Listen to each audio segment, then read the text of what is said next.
I met this guy, let's call him Zach, one summer night when I was out with friends at a bar. We were all watching a game and Zach and I ended up talking because we were both rooting for the same team. We vibed, joked about the score and just had a chill conversation. My group kind of drifted off while we talked, so he never really interacted with my actual friends. Before we left, we exchanged Instagrams. His profile looked pretty normal. Travel photos, gym selfies, group shots, with people I assumed were friends. He seemed like your average 20-something who likes to go out and stay active. Usually, when you bro out with someone at a bar and swap social media, it doesn't go anywhere. But the next night, literally 24 hours later, I was at a different spot for a friend's birthday. It was one of those outdoor bars by the water. I posted something to my story, and maybe an hour later, I felt someone tap my shoulder. It was Zach. He acted casual, said this place was his usual Saturday hangout. It was weird timing, but I just rolled with it. I introduced him to my friends. Most didn't recognize him from the night before, but I kind of brushed that off. He hung around all night. We were all drinking, so it didn't feel out of place. We kept in light contact after that. He invited me golfing the next weekend, just him and me. I went because honestly, I wanted to get better at it. We had a chill time. Then he asked me to go on a hiking trip with him to Arizona to see the Grand Canyon. It had always been on my bucket list, and I was able to get the time off work.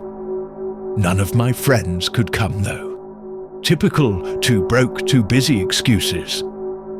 I asked Zach if anyone else was going. He said, nah, just him. I still hadn't met a single one of his friends, which was a bit odd, but I didn't think too hard about it. We flew out mid-August, landed late at night. He had a rental car ready and stopped for food and drinks on the way to the Airbnb. When we got there, I realized there was only one bed. I never asked if there were separate rooms. I guess I assumed. He pointed at the pull-out couch and said, "It's yours. Don't worry, you're not paying for the Airbnb anyway." That night I passed out on the couch, exhausted. Sometime deep into the night, I half woke up and saw him walking through the dark living room to get water. I didn't think anything of it. The next morning, we hit the Grand Canyon. Beautiful, overwhelming, also exhausting. We hiked for a couple of hours, took a ton of pictures, and then got food before driving back to Phoenix. After a nap, we went bar, hopping. Zach really liked his alcohol. I got absolutely hammered.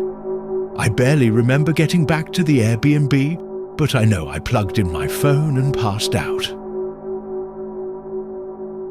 That night, I woke up again. Just a random stir, maybe my body screaming for water. As I stumbled to the bathroom, I thought I heard a door close, his room. When I finished, I tried to open his door, but it was locked. I knocked. No answer. I went back to the couch and knocked out again. Next morning, I noticed something off. My phone, which I had plugged in next to the couch, wasn't where I left it. It was sitting unplugged on a table nearby.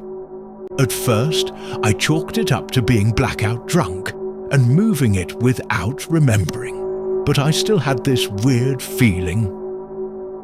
That night, we drank again. I wasn't really in the mood, but Zach convinced me. Same result. We got wasted. When we got back, he insisted I take the bed this time. Just fair, he said. I didn't argue. This time, I didn't lock the door. I didn't think I needed to, but I should have. I woke up again that night. At first, I didn't know why. Then I realized something was off. My phone was gone again. It was plugged in by the bed, on the bed even, but now it was missing. I started checking around when I side of the bed, face down, as if he just collapsed there. I freaked out, asked him what the hell he was doing. He sat up slowly, like he was disoriented, said he must have blacked out and wandered in, forgot I was in the bed. That made no sense. He'd have to walk all the way around me to end up on that side of the bed. I accused him of taking my phone. He denied it, then immediately found it under the bed. Just like that. It didn't feel right. I told him I'd sleep on the couch, but he insisted he would. This time I locked the door, but it didn't matter. I woke up again. This time I knew what had woken me up. Someone was at the foot of the bed. It was Zach, just standing there, a silhouette in the dark. Then he sat down on the bed and started rubbing my foot.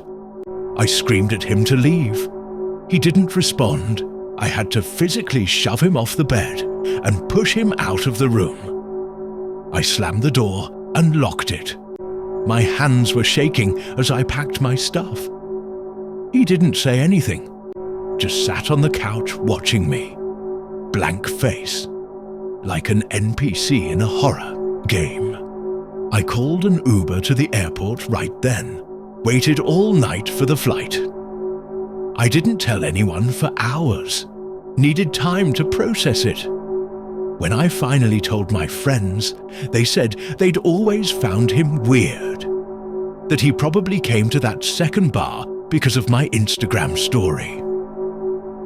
That night I blocked his number and account, but before I did, I went to one of his older posts, one where he was with a group of friends. No one was tagged, but I scanned the comments and found a guy who looked like he might have been in the photo. I messaged him. The guy replied within 10 minutes, "Dude, run! That guy's a freak." He wasn't surprised. Said he and a few others had cut Zach off months ago. That they'd all had weird experiences and that Zach had boundary issues, obsessive behavior, creepy stuff. He told me, honestly, he should be in jail. Looking back, I still wonder what he was trying to do with my phone, what he was trying to see, or worse, send. This happened last summer. My buddy Emerson and I'd taken the boat out one night, just a couple of guys trying to fish, drink some beers, and enjoy the quiet. We'd anchored in this shallow bay off a local lake. It was calm, moonlit, peaceful, until it wasn't. We noticed another boat, not too far from us, 3 figures on board. At first, we didn't think much of it, just other night fishers, we figured. But they weren't moving. They were just standing, staring. After a few minutes, one of them yelled out, "20 to watch, fellas!" It didn't make sense. Emerson didn't like that at all. He muttered something like, "Nah, man, something's off," and started packing up. I told him to relax. I was half laughing, trying to be the cool one, cracking a beer like nothing was wrong. That's when we heard it. A laugh, definitely a man's, but it wasn't normal. It was low, raspy, almost like someone who didn't quite remember how to laugh. It chilled me. I looked at Emerson, and he looked dead serious now. "I'm telling you, we need to go. Now." Right after that, We heard 2 splashes from their direction. We turned and saw only one figure still standing on the other boat. I laughed nervously and tried to play it off. Emerson wasn't having it. He was already pulling up the anchor while I stood there giggling like an idiot with a beer in my hand. In hindsight, I was being really stupid. Then, without us noticing, the splashing sounds got closer.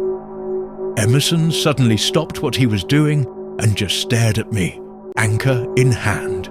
"Shh," he whispered. "Do you hear that?" I didn't at first. Then I realized the water was quiet, no more splashing. I called out, "Hello?" Nothing. Then, all at once, I heard Emerson shout, "Oh!" and a heavy splash behind me. I whipped around and I swear, on my life, someone was trying to climb onto the back of our boat. Panic set in. I scrambled for the keys. Out of the corner of my eye, I saw a hand, a human hand, grabbing the railing near Emerson, who raised the anchor like a weapon. I got the engine started and instinctively slammed the throttle forward. Big mistake. We hit a sandbar hard. The whole boat lurched. I threw it in reverse and just floored it backward, out of the bay and into open water. We didn't say a word for maybe 30 seconds, just caught our breath, staring at each other, in shock. Then Emerson finally broke the silence with, "I told you, dude! I told you!" I agreed. No argument. I was fully on board now. I said we should just head back. But instead of heading straight home, for some reason, we started picking up stuff that had been knocked around during the chaos. I was gathering gear when I looked back toward the bay. That's when I saw it. A boat, headed straight for us. Fast. I said, "No! No freaking way!" and jumped to the wheel. Full throttle. Our boat's old. It's not built for speed, but I pushed it to the limit. I could hear the engine straining. Emerson was freaking out behind me. Who are these guys? What the hell do they want? I didn't answer. I was locked in, dead set on getting to the docks. We were maybe 5 minutes out when I glanced back and saw their bow rising and falling in the waves. That's how close they were. I had no clue what to do. I didn't want to lead them straight to the docks near my house, but I also didn't want to be out here alone in the dark water any longer. I pulled a hard left, steering us close to the shoreline, almost beached us, and for some reason, it worked. They peeled off in a different direction.